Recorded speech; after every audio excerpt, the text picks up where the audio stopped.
Today we're going to meet Sir Greg Winter, whose research has influenced the design of many of the world's best-selling drugs. It's a story of innovation. It's also the unlikely story of how a road rage attack inspired him, and it also paved the way to a share in the Nobel Prize.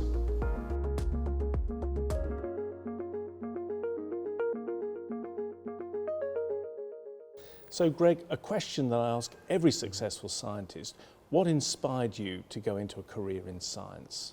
As far as I can tell, it was going back to primary school, and the first thing I can think of that had a big impact on me was when a marine biologist brought a large turtle in a huge tin bathtub to the school.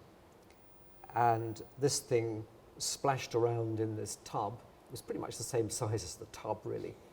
And I do remember the various African labourers who were there trying to keep these inquisitive primary school boys out of the way.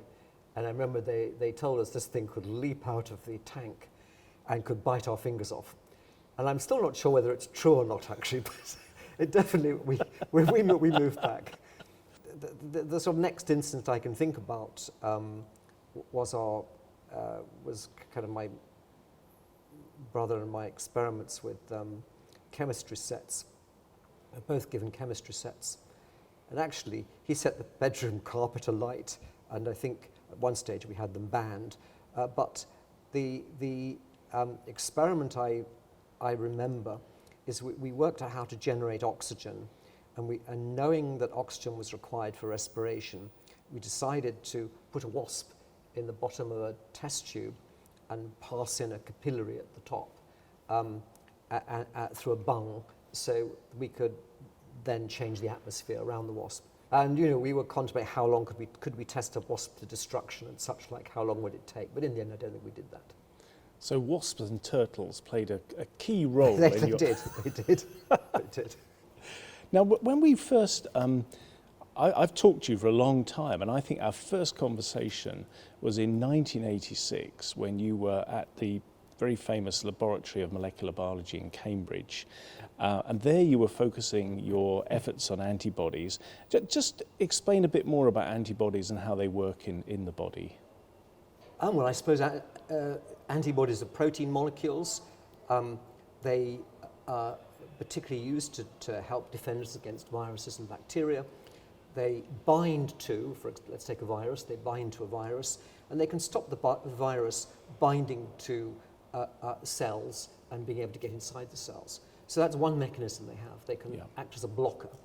The other thing they have is when you've got a number of antibodies clustered onto, for example, a virus, the other end of the molecule acts as a flag to the immune system, so it can bring in other cells, for example, to chew up the virus. Now, I heard you give a lecture about your path to the Nobel Prize a few years ago, and you said that actually you were set on that path by a road rage attack. Now, just explain what that was all about. It sounds a bit incongruous. Well, it's a bit incongruous, but let me just preface that by saying that I was at that point a very skilled molecular biologist. So, frankly, by being attacked in a road rage incident isn't going to give you a Nobel Prize. So I think I was extremely skilled in what I was doing. And I was asked to, just before the incident, I'd been asked by Cesar Milstein to think about antibodies and whether there were ways in which I could engineer them, which was, in fact, I'd been working with enzymes, but he wanted me to work with antibodies. So I thought, okay, what can I do with them? I knew nothing about them, really, other than Cesar I'd been working on them for years. So I started reading up about them, and after the road rage incident, I only got one arm for a couple of years. I couldn't really move the arm very much. It was paralyzed, so I couldn't go back to doing the skilled work I'd been doing at the bench. So I went into a room in the lab where there was a big computer graphics machine, and I spent my time looking at structures of proteins, but particularly of antibodies on that. And as a result of that analysis, realized that the areas where antibodies bind to their targets like virus and bacteria are fashioned out of a sort of, it's a scaffold with a series of protein loops mounted on the scaffold. And it made me realize that it would be possible to transplant the loops from one antibody to another antibody and possibly transfer the binding activity. Now you might say, why is that interesting? It's interesting because at those days, people wanted to make therapeutic human antibodies, but all they could make was mouse antibodies. And I realized maybe you could just transplant the information from a mouse antibody and plug it into a human antibody. And presumably, if you put a mouse antibody into a human, they get rejected or they don't work for very long. That was exactly the problem. And that's why people were searching for human antibodies, but it was very difficult to find a way of making them. Right. And so it was this genetic engineering or protein engineering approach that in the end provided the first solutions to that problem. Greg, what's the secret of your scientific creativity? I think I've always wondered about why nature is the way it is, and not just idly speculating, but sometimes thinking, actually I'm curious enough to know the answer to that I think I'd like to give it a try. I'd like to test it. And in the area that I was working, I had the ability to alter proteins. And so questions relating to, for example, protein design, I had the ability to answer those by designing variants that would test my ideas. And so I think it was wondering, reflecting, and then doing, rather than just doing nothing, saying, oh yes, I thought that was a good idea, but never doing anything. I used to do something about it. And of course you have to accept that most experiments you do in the lab quite often don't work. So I was content to know, I knew I had to master the art of fiddling around with things. Now, when it comes to the day that you learnt you got your Nobel Prize in 2018, that must have been quite a day. Just talk me through it. Well, it was the day after the night before, actually, because at that stage I was the master of Trinity College. We'd had a big feast the night before.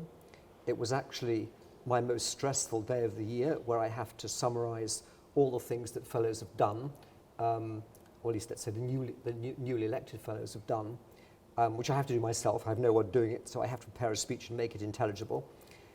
And then after that, I went to bed having had a few drinks with great relief that I'd got this thing over and done with by about midnight. Next morning, woke up and was still sort of recapitulating those early stages of evolution, like when you're a Neanderthal man and you work your way up to being a real human.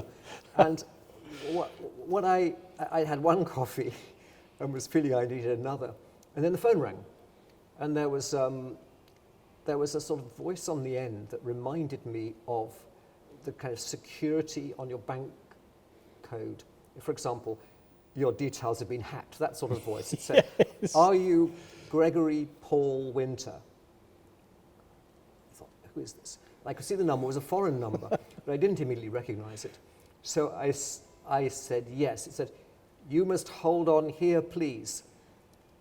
I thought, this is bloody suspicious. So I waited about a minute, and there was no further sound. So I put the phone down and thought I'll just check my bank account to make sure that no one's using it, no one's got on it. So as I was fiddling with my bank account to open it up, the phone rang again, probably about 3 or 4 minutes later.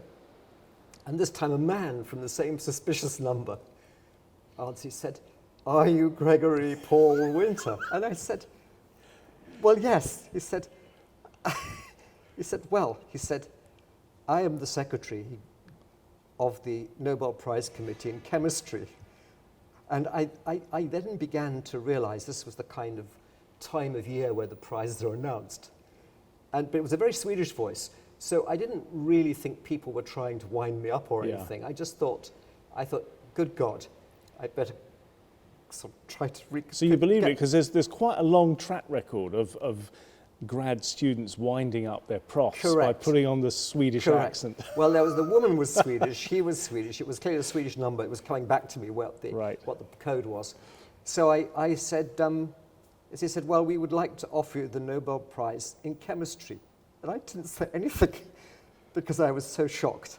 The prize was awarded or shared because of your work on the phage display of antibodies. Yes. Phages are viruses that infect bacteria, and it paved the way to, I think, the world's best-selling drug, Humira, that's used for arthritis and so on. Yeah. Just unpack a little bit about what phage display means and how the technology led to that drug. I'd gone back to this problem of how do you make human antibodies. And we knew that if you immunized humans with human tissues or for example, human cancer, assuming you're allowed to do that, that your immune system won't make antibodies against them. It doesn't make antibodies against self. Yeah. So I realized we had to find a way around that. And so decided that maybe what I could do would be to create lots of artificial human antibodies and then test them on different human antigens, these different human targets, and to see which ones bound. So the first problem I had was, how do I make a whole load of human antibodies? Because I knew I'd have to make billions of them to find one that would work. And you would have shuffled their appearance in effect constantly. Yes.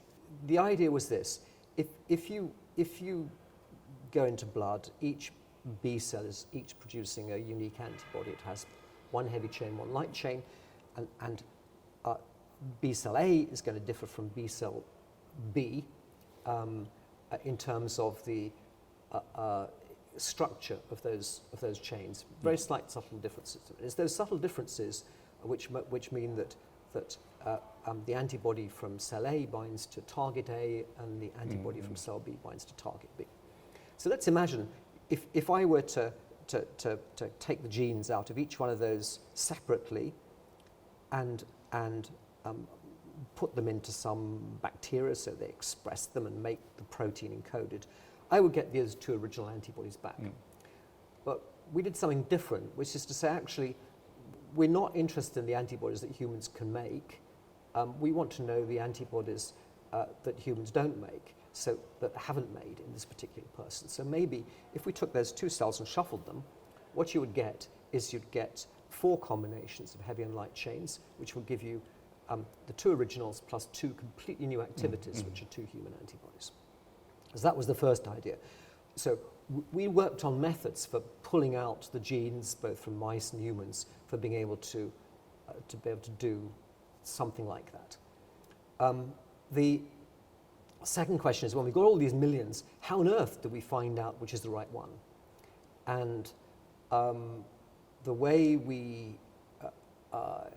the solution we came up with was based on the solution that George Smith, who shared the Nobel Prize with me, had come up with for very small little bits of protein, little peptides, unfolding peptides.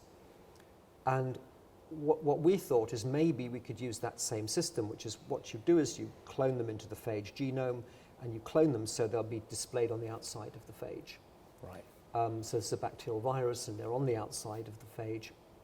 So maybe we could actually, and then what you can do is you can trap those phages that bind the thing you want with your target antigen. And so that's what we did with, so we put our antibodies on, and to our delight, the antibodies were expressed on the surface of this virus. And then when it comes to Humira, the drug, what was the extra bit you had to do to make something that would be useful in patients? Well, you can make antibodies, but with this approach, but then you've got to make sure that they bind strongly enough, and you've got to make sure they've got the right flags to be able to do what you want them to do. Yeah. In this particular case, the company Cambridge Antibody Technology, which I set up, had to put a lot of work into improving those first antibodies that they'd made to a particular target called TNF, which is an inflammatory protein. Right. So there's a lot of work involved in getting that right, and then also further work in making sure the antibodies you produced were well behaved, because sometimes you could make antibodies by a variety of methods. I mean, some natural human antibodies will, for example, glob out, they'll crystallize. If you make a lot of them, concentrate them, they can just aggregate. And so we don't want that to happen. But so we had to play around with them to try to make sure that the various leads we're developing had got good properties. Now, it's one thing to be a scientific success and get a Nobel Prize, but what I find extraordinary about your story is your work has actually paved the way for huge commercially important developments, and coming up with a drug that's going to make an impact on the global market is incredibly tough. And a lot of the drugs in the sort of top 10 drugs used on the planet are influenced in some way by your technology. What's the secret of innovation, and what things can you, when you look forward, how's the UK doing, or what can we do to become more competitive in the pharma sector? I think in this case, if you're in a new area, it's actually a lot easier to be creative than if you're in a well-established area where everybody's thought of ideas. Yeah. So, for example, I think we managed to do pretty well because the area we were looking at was completely novel. And the first experiments we did sort of unlocked a door, and that we could do a lot more with it. I have to say, I didn't expect it would be as successful as that. You've seen it again, I mean, more recently with the RNA vaccines. So the RNA vaccines were extremely speculative, but it opened up a new area, and it turns out it worked better than you might well have thought. Yeah. Because certainly when they were first proposing to use the RNA vaccines, I thought that's really interesting. I hope it works, but they hadn't got a lot of experience in using them, so you're never sure.